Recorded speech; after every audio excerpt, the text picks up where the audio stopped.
is the Conservative Colonel Podcast with Harrison Dawes, where one man stands against the rising tide of liberalism. This officer in the battle to preserve our nation is the Conservative Colonel.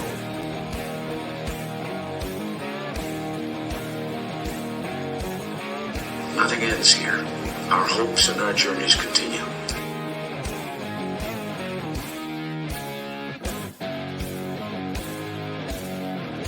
And here's Harrison Dawes.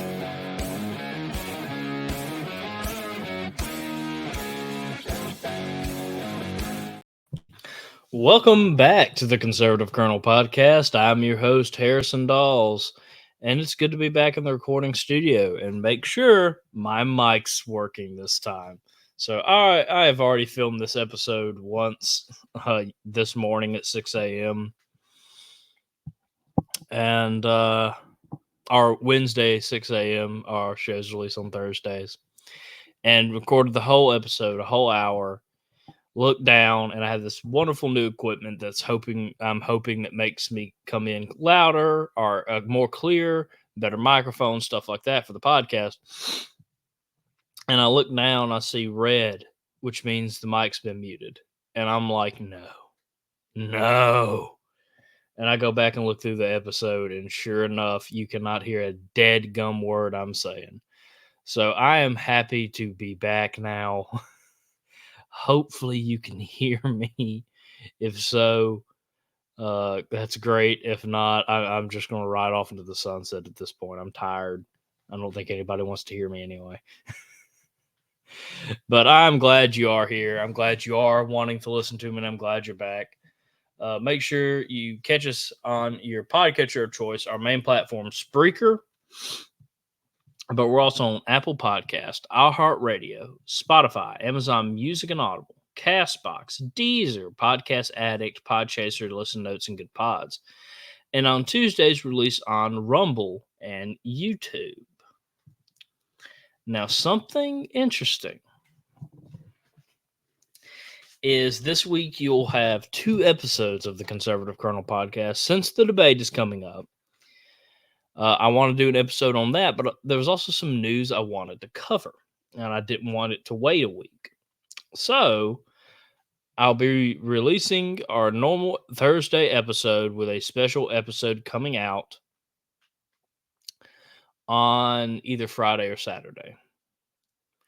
Just whenever I get done with the debate, can take notes, jump into the recording booth, and get the episode to you. And then we'll do half of an episode in honor of the 25th episode, which will be July 4th at 9 a.m., releasing on all platforms. And we will have on independent historian Ryan S. Walters talk about the Constitution, the Electoral College, Jeffersonian conservatism. Is that real conservatism? And so much more. It's a great episode, our most controversial episode yet, so make sure to tune in because it's going to be great. But speaking about the debate, Robert F. Kennedy, for some reason, I kept saying John F. Kennedy, and I know, yes, the former president, I know. But I had him confused for his other. I can't remember how they're related right now, but Robert F. Kennedy Jr. has his own platform for the debate, which is honestly awesome. I'm not agreeing with Robert F. Kennedy Jr. a lot. He is an old school Democrat, but what he has done here is phenomenal. So he has like the realdebate.com, I think. Let's check it out. Let's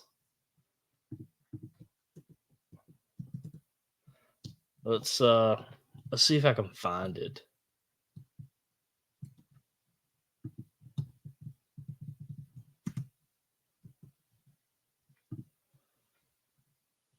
trying to find it real quick, but so he has his own website, therealdebate.com, where he will be answering questions live along with the debate because Trump and Biden didn't want, or if you're going to listen to Mr. Kennedy, President Biden and former President Trump didn't want him on the debate stage. So doing something that's absolutely genius that I hope becomes an actual staple in politics, because I mean I'm surprised no one's thought about this before. They're making a debate for themselves to be like, okay, well, if the candidates either won't let me debate or they won't do a debate themselves, we'll do one, and we're going to give the American people a choice, which is phenomenal, honestly. Now, I'm not a supporter of Mr. Kennedy, but I am a supporter in a lot of the stuff or some of the stuff he has said, where it's like, the American people deserve a real debate. So he will be answering the questions that the candidates get in real time, live tomorrow alongside the debate. Just for craps and giggles, I am going to try to watch him, but I don't think I'm going to watch him at the same time because, I mean, there's no way he's going to flow naturally with it because he's not actually there. But this is such a cool thing, honestly. I'm just going to give him a watch for the heck of it. All right, well, Mr. Kennedy, let's hear what you have to say on the issues. So that might be what the 24th episode of the Conservative Colonel podcast is next week, is us diving into Mr. Kennedy's point of views of the debate, because that is pretty cool. I have it pulled up and saved on my computer now to watch it, but it's therealdebate.com. I highly encourage you to go watch it. If anything, out of just being like, you know what, I respect that. Again, as a conservative, me and Mr. Kennedy differ on a good bit, but I will say he's an old school Democrat, and they're a lot more easily to agree with, mainly because they're not as arrogant, or it's my way or the highway, as the current Democratic Party are just absolutely obnoxious. So I'm going to enjoy it. We'll talk about it probably some at some point on the episode. But yeah, no, therealdebate.com. Check it out. Why not? It's free. If you have only time to watch one, of course, watch just between Trump and Biden, because that's what it's going to boil down to. I had to tell Mr. Kennedy that. It's going to boil down to Trump and Biden. And Kennedy's probably actually going to take a lot of votes away from Biden because he is an old school Democrat. He might be running as an independent, but he's really just what the Democratic Party was 20 years ago. Same thing with Trump, honestly, is, how do I want to say this? He's the Republican Party, I would say 30 years ago in the 90s. That's what I would say.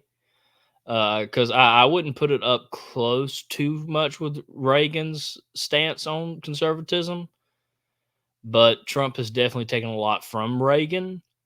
But Trump has made his own style. He is the Andrew Jackson. To throw it back to our last episode, which please go watch the 21st episode of the Conservative Colonel podcast. I think that's a great episode as well. Talking about how Jackson, Mississippi wants to move a statue of Andrew Jackson, which I might bring up again in a future episode because it pisses me off so much. But I'm pretty sure I can say Donald Trump is the Andrew Jackson of the 21st century. He doesn't really fit into a party. He's his own dead gum thing, really. But it's going to be interesting nonetheless. But let's jump into some news. We got a bit to talk about tonight, and not a lot of time to talk about it. So let's just go ahead and jump in. And we're going to go with good old Joe.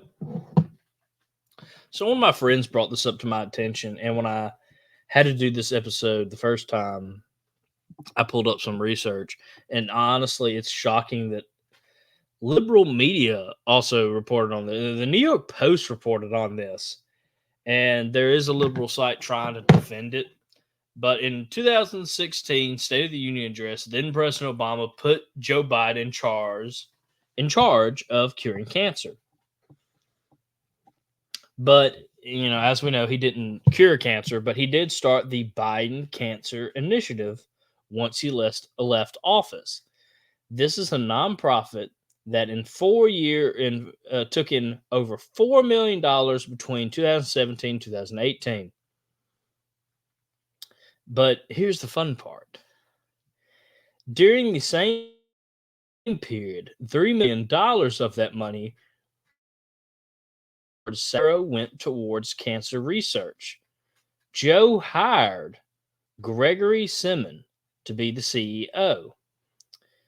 Gregory was paid nearly $500,000 a salary a year.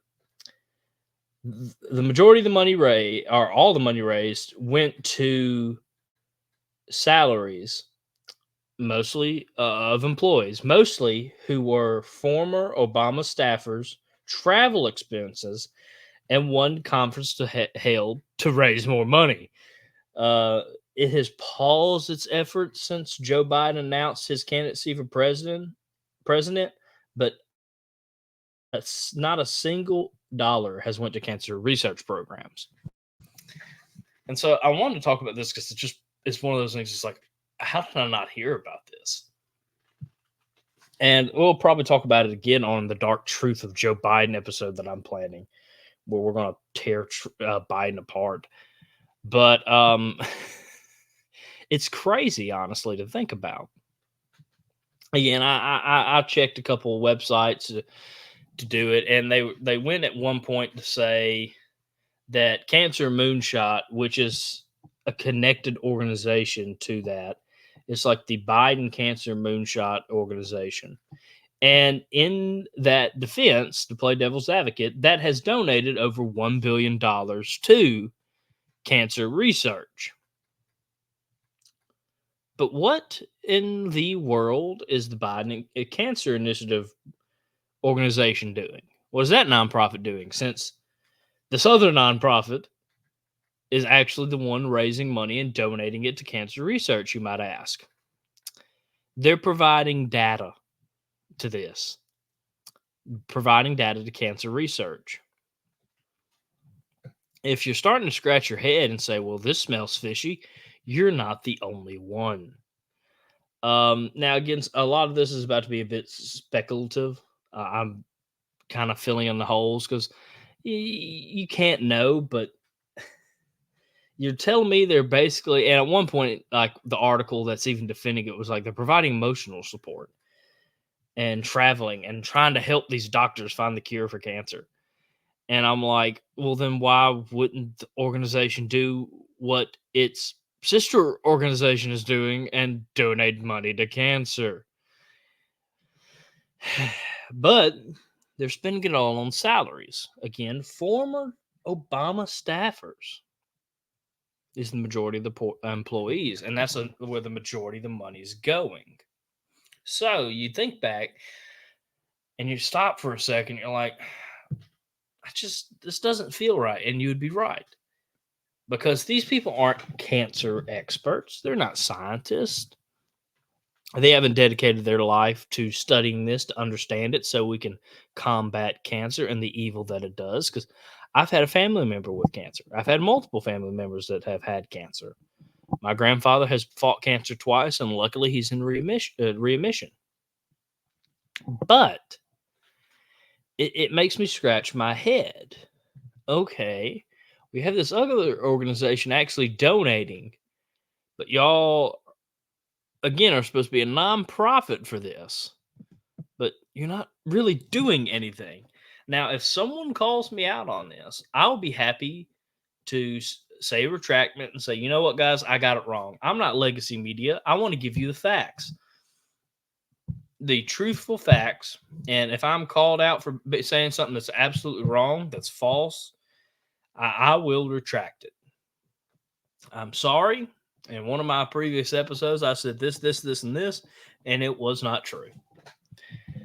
My apologies. I am new at the podcast game in politics, and I will try to do better to make sure I give y'all the best news and the best facts. Just what I'm here for. But I doubt anybody can prove to me any actual accomplishments this nonprofit has done. I'm not talking about the other one, the what's it called, Moonshot organization. That organization's actually donated money, but instead of being like, okay, well, these guys are traveling, maybe giving moral support or talking to cancer research people, who knows? All right, well, we'll carve out this much for salary. And then this much needs to go to cancer research, operational costs, stuff like that. Make a budget. But all of it went to salaries and travel expenses and stuff like that. It seems like it was just the Obama people making sure they get paid a pretty penny off the back of good people trying to fight cancer. Wow. Just wow. That is outdoing yourself, Joe. That is wow. I honestly don't know what to say to that, Joe. I sometimes I'll take it easy on you because I'll be like, oh, he has dementia. He has no idea where he is or what he's doing. Then I have to remember that Joe's been like this since he's gotten to office over 50 years ago. He has been a corrupt politician for more than 50 years. And in our episode with Joe Biden, I'm going to prove to you that Joe Biden is a racist and at least give enough breadcrumbs to be like, okay, yeah, he's definitely a corrupt politician. You don't go into politics broke and come out rich without someone being like, okay, this is weird. How did this happen? Because if you're just getting the salary of being a politician, how did you become a millionaire? So we're going to be talking about that at some point. But I did want to bring this up just because it kind of caught me off guard. And I was like, wow, how did I not know about this? The people need to know. So there you go. Do with the information as you will. We're going to go ahead and jump into the next bit of news, actually. I'm probably all over the place tonight because I had 3 hours of sleep. I've been up since 6. And I'm just dead exhausted. It's 10:30 now. I mean, I'm hanging on by a wish and a prayer here. So let me take a quick sip of water, and we'll be jumping into the next bit of news. All right, we're back. And this next story is affecting 49 out of the 50 states. I know some genius university students think we have 54, which is a true story, sadly. But we have 50. So 49 out of the 50 states has found out that welfare officers are handing out voter registration applications to illegal aliens with no proof of citizenship required. And we're back on this again. That it's racist to, or what is the liberals say? There's a great video done by PragerU, I think, and they do get some stuff right and some stuff wrong, but they did a very good video with, I think, Will, one of their former employees, where he goes around and asks questions about this because at the time Democrats were saying it was racist to ask for ID at voting stations because not everybody has access to it, and African Americans just don't know what the DMV is. Yes, they said that. They were basically calling a whole race dumb, too dumb to find a DMV. And the funnier thing is you don't need a driver's license. An ID will do. And you can get that at the DMV if you know where it is. And he goes around, he asks all these African Americans, hey, do you know what the DMV is? And they're all in these humongous cities where I would so get lost. And they're like, yeah, it's 4 blocks down, take a left, take a right, take another left, up the stairs, there it is. And it's like, boom. Yeah, they know what the DMV is. There's so many ways you can get an identification card, a driver's license now, that saying that is just stupid. That, oh, well, it's putting a burden on American citizens to have that to vote. Why should they prove they're American citizen to vote? Well, how about because it's a United States election? And you can go to your city hall and you can talk to some very nice people, carve out a little weekend or a work day, take off a work day, or email them, call them, ask some friends for help. There's a lot of things you can do.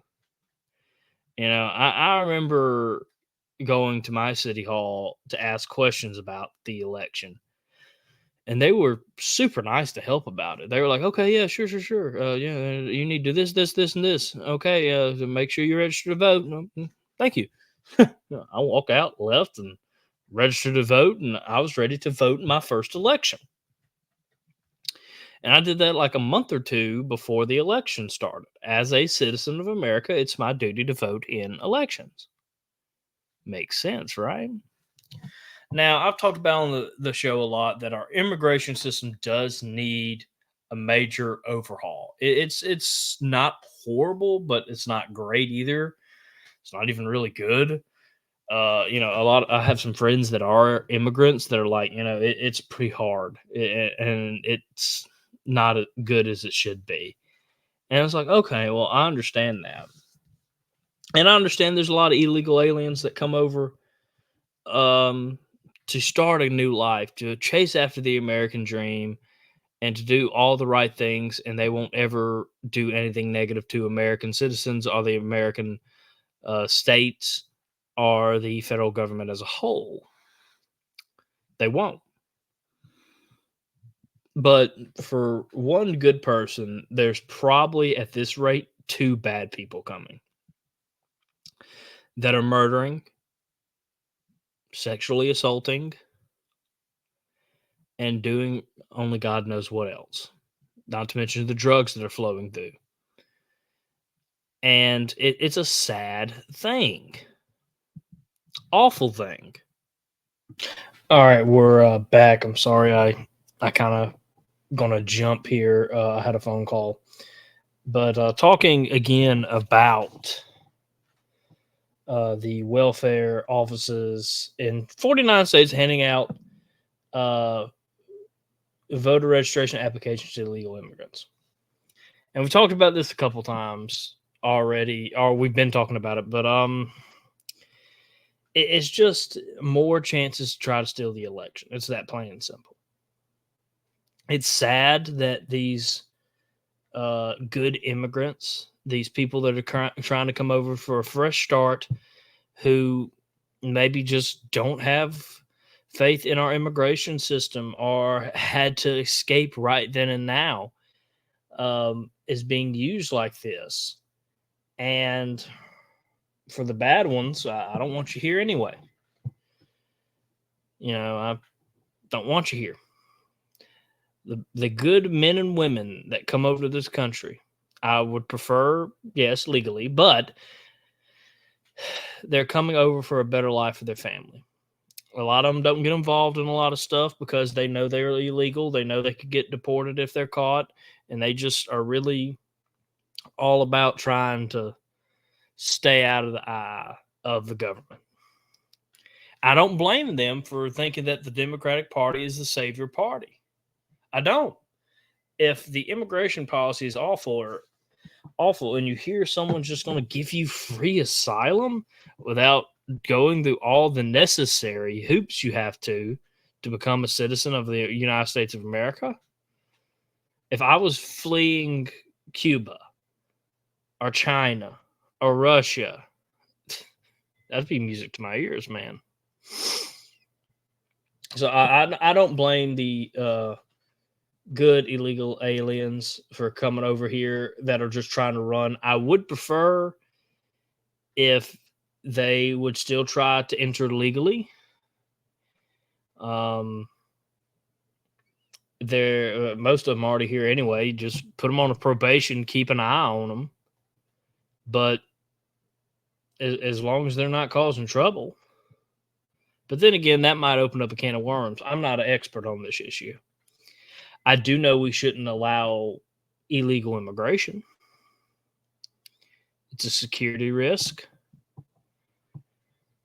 as well as this random crap of trying to get people to vote without citizenship to the country they're voting in the leaders of. They don't know the country's needs. They don't know what's been happening. They don't know anything. They just got here. Well, vote in our election, because if you do, we'll grant you citizenship. That's a bribe, ladies and gentlemen. That's a bribe that the Democratic Party has been holding on to now for a long, long, long time. It's a sad thing, but I'm not too shocked. But now we're about to get into our last story of the evening. So I am going to take a quick commercial break, and we'll get right back. We're actually going to be talking about Taylor Swift, of all things. Yeah, I know. So we're going to take a quick commercial break. We'll see how long this next part takes. And we might have a early finishing episode again. This isn't it's the full episode of the Conservative Colonel podcast, but I kind of did it because I did want to cover this news, but also give a whole episode to the presidential debate. So we will be right back.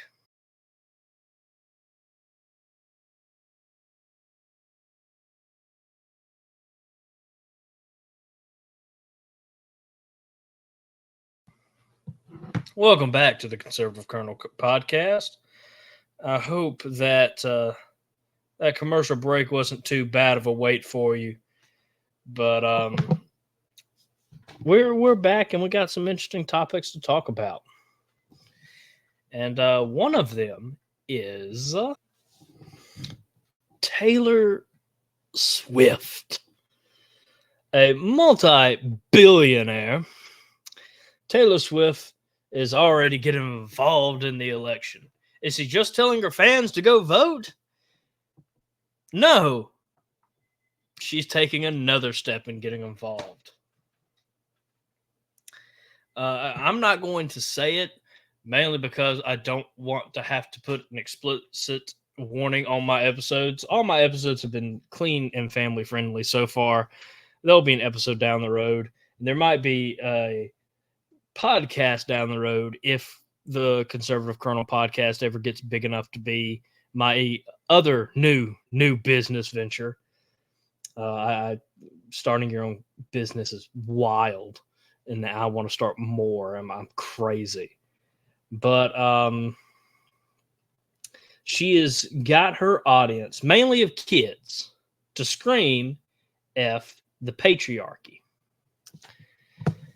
Now, why am I mad at that? Two reasons.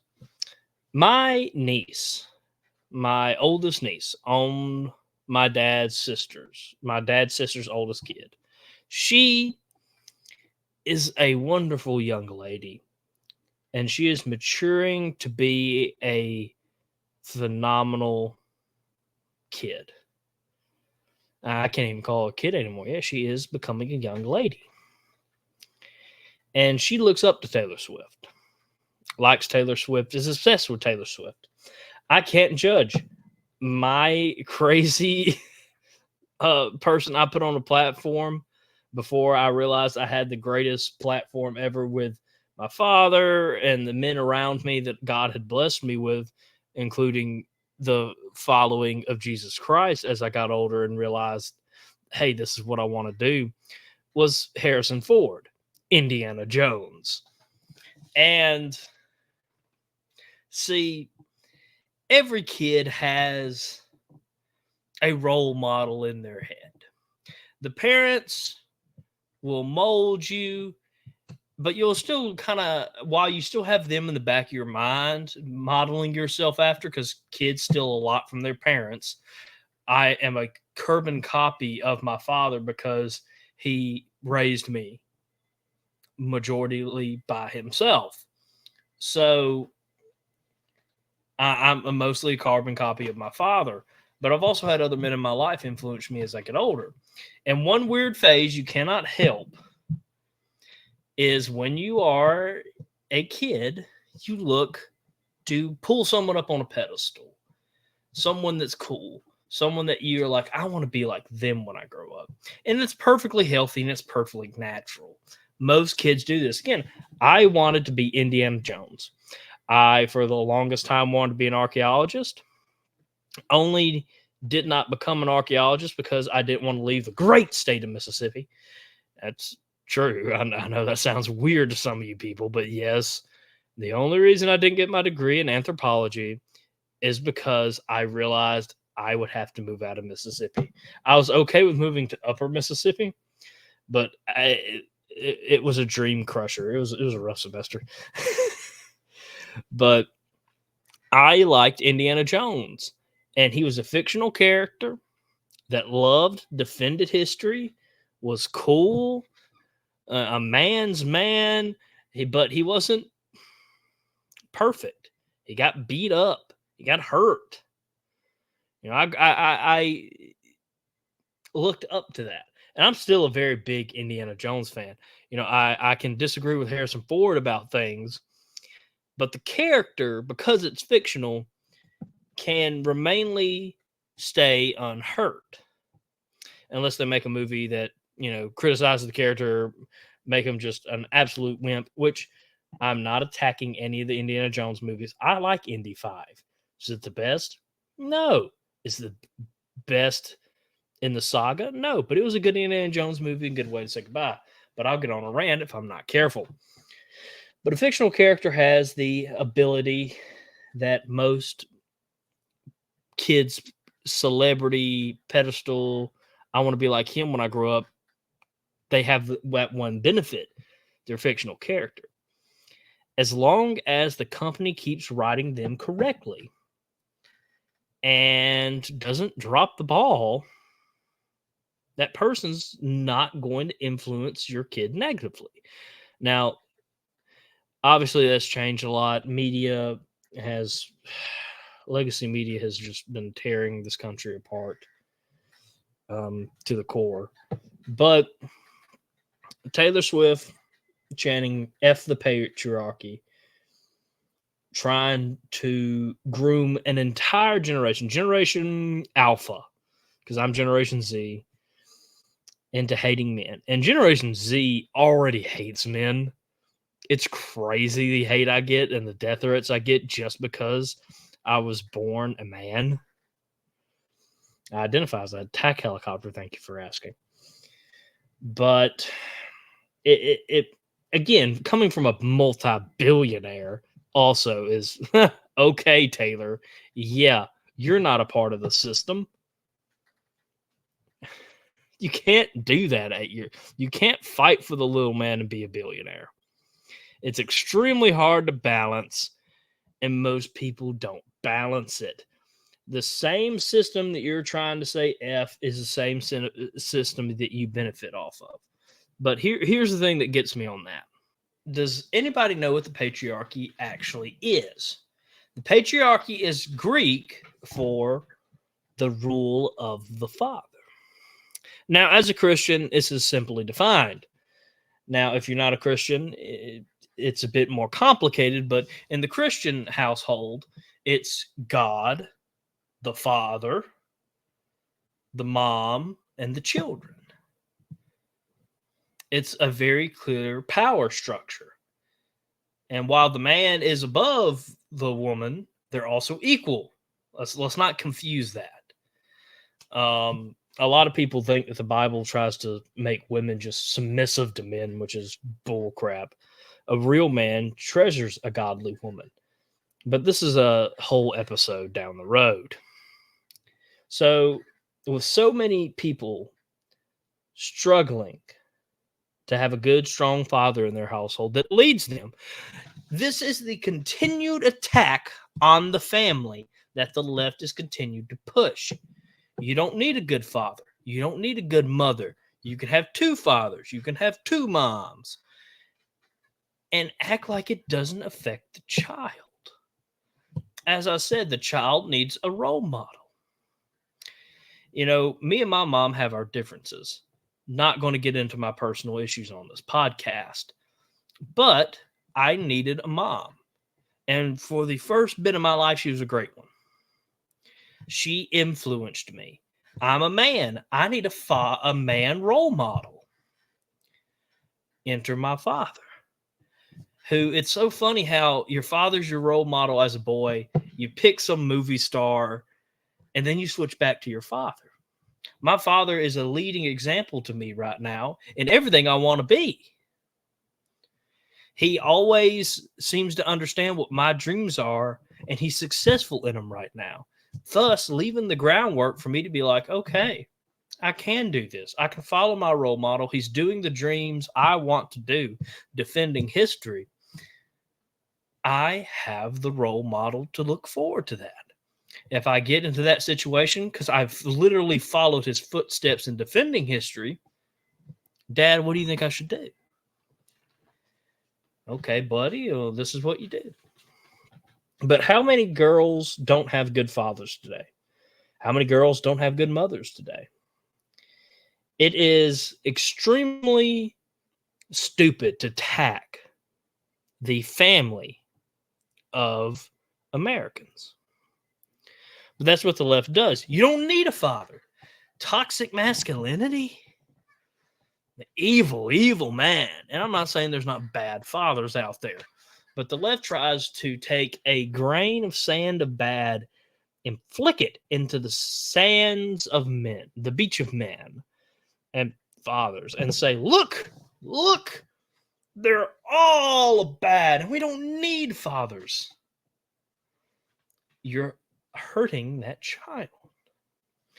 One of the leading causes for a lot of the African American community struggles, and this is researched, and we'll talk about it when I have completely went over the research. I'm going by memory right now and don't want to make an idiot of myself, so I'm only going to stick to what I 100% remember.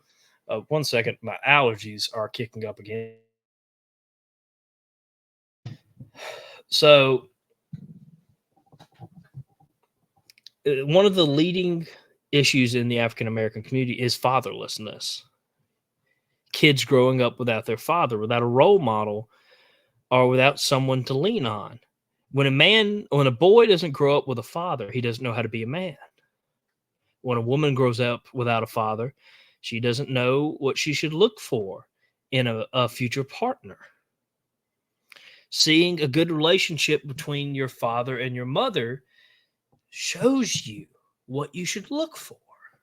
Humans and kids study their parents and they copy so much and they decide, okay, well, they live life this way. I need to live life this way.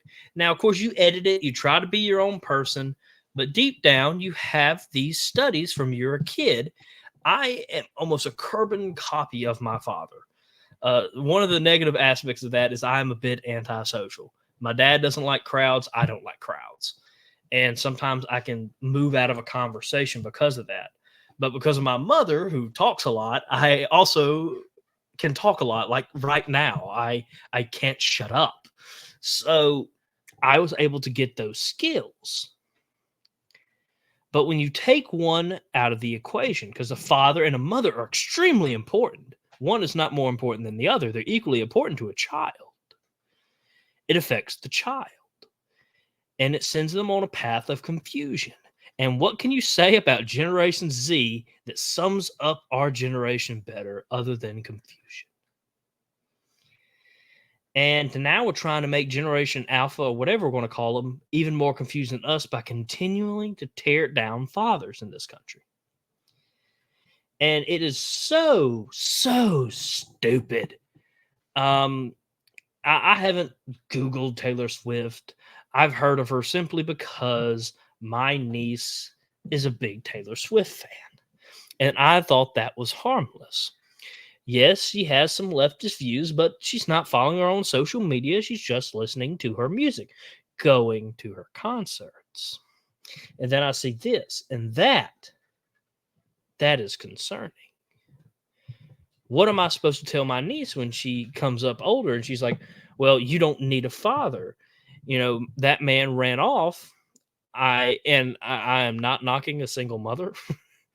I come from two worlds where my father raised me and my mother raised me, but they did it separately. It still affects a child. It was out of their control. It was out of my control, but it affects a child. But now you have generations that will marry a guy for all the wrong reasons or marry a woman for all the wrong reasons. They'll have a kid, they'll get divorced, and they don't realize they're hurting the child. Now, I'm not saying stay in an unhealthy relationship, but there are sacrifices you are making, mistakes that you cannot take back. And we are just producing the lost generation. I will say that Generation Z can be called the confused generation because this is where it's starting to take root. But we're planting the seeds for a much rougher generation and Generation Alpha that can be considered the lost generation. Now, I know there's already a generation called the lost generation, but stay with me for the analogy. They're not going to know anything. They're not going to have mothers. They're not going to have fathers, specifically fathers, since they're being under attack. My allergies, oh my gosh. Since they are attacking fathers, we're taking out the patriarchy. We're taking out the fathers. Now, this is mainly because women can do anything men can do, equal rights. You guys do have equal rights. We are equal people. But just because we're equal people doesn't mean you have to tear the other one down to take lead. Women take lead in a lot of things. They are great at raising children. They're great at caring. They're great at showing emotion and many other great things that it would take hundreds of podcasts to list. Same thing with men, though.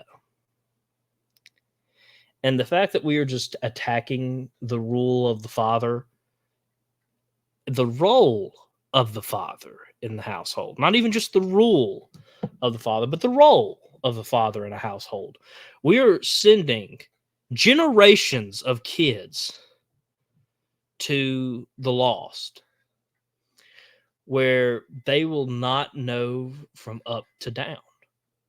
It's extremely sad, and it's extremely sad that we're seeing it be pushed by the left. They want these people lost so they can be easily controlled. Because when there's one thing you can do with someone who is confused, and there's something you can do with someone who doesn't know how to lead, doesn't know how to form their own opinions, doesn't have one of their major crutches to lean on. And that is force them to think whatever you want. And that is scary. And a wave of fake feminism, we are attacking the father. Feminism is not a bad thing. Equal rights is not a bad thing. If you want to work, go out there and work. If you want to kill a baby, don't kill a baby. Don't be that person. I had to throw that in there. I'm sorry. But if you want to do what you want to do with your life, go ahead and live it. You know, me and my friend had a conversation a while ago that we were like, well, what are you going to do if, you know, the mom wants to work? That's fine. That's more income. We can get this kid some good stuff. Now, do I want my kid to be raised by a nanny? No. But if she wants to do that, that's her call. She'll miss that time. As a man, one of my roles is to provide. And I'm not knocking stay-at-home dads, but that is a role of a man. And if a woman makes more than you, there's nothing to be ashamed about it. But to tear down the father like this simply because you want to prove that women can do anything that men can do is simply wrong. We already know women are equal. We already know that the woman can be a awesome person. You're not just defined by your gender. And of course, we got into this the other day, biologically, no, we're not equal. Men can hurt women if they wanted to, and they have, and that's an awful thing. But if you trace that back to why they do that, these men did not have a role model to know that their strength should be used to protect women, to honor women, to respect women, more importantly. That they are wonderful, wonderful people that can do wonderful, wonderful things. I'm pissed off at Taylor Swift getting her crowds to chant this at her concert, trying again to attack the future generations of Americans. And this is why we fight, to preserve and make sure the America we give the future generations is a good one, but to also make sure we give them the keys to be successful. Thank you for joining me on this episode of the Conservative Colonel Podcast. I have been your host, Harrison Dawes. Please check out our debate episode that will come out either Friday or Saturday, and our 25th episode of the Conservative Colonel Podcast coming out July 4th at 9 a.m. with independent historian Ryan S. Walters, and we're talking about the whole shebang. Conservatism. Is Jeffersonian conservatism the real conservatism? The Electoral College, the Constitution, government, we even throw something at Roger Wicker, and much, much more. So I hope you guys had a good time. Please give us a 5-star review on your podcatcher of choice. And after that, go do it on all the podcatchers, on all the platforms. And go check out conservativecolonel.com for more information. God bless America, and God bless Mississippi.